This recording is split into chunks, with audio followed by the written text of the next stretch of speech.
देखिए प्रतीक्षा, आपने दावों से चूंकि इस सेगमेंट की शुरुआत की है, दावे तो दावे हैं, दावों का क्या।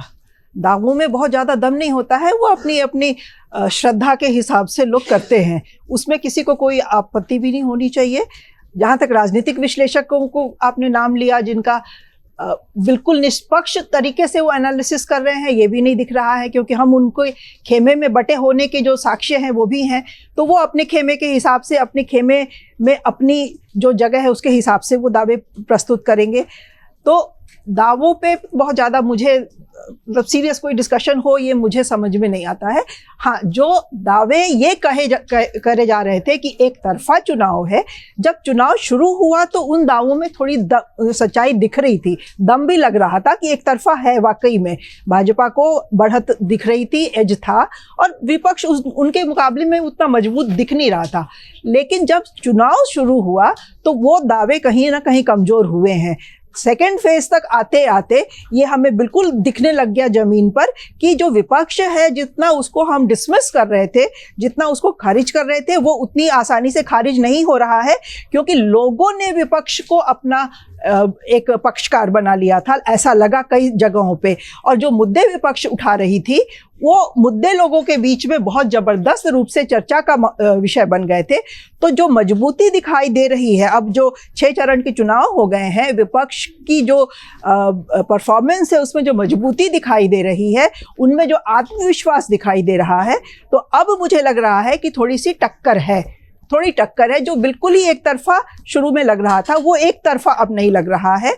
और कई सारे स्टेट्स हैं जहाँ की, ठीक है, विपक्ष ने बहुत जगह पे अपने उनकी सीट्स एडजस्टमेंट्स नहीं हो पाए हैं, लेकिन जहाँ वो एक साथ लड़ रहे हैं वहाँ वाकई में मजबूती से लड़ रहे हैं। और ऐसी सीटों की संख्या मुझे लगता है 170-75 तो जरूर है, जहाँ की 1:1 का कॉन्टेस्ट है।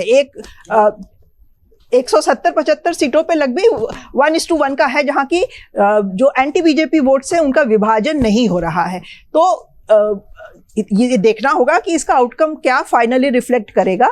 लेकिन आसानी से इतनी जीत भी हम अब बीजेपी की नहीं देख रहे हैं, और वो आसानी जो नहीं अब दिखाई दे रही है, वो हमें उनके नैरेटिव में जरूर दिखाई दी जब चुनाव प्रचार सेकेंड फेज के बाद बदला है।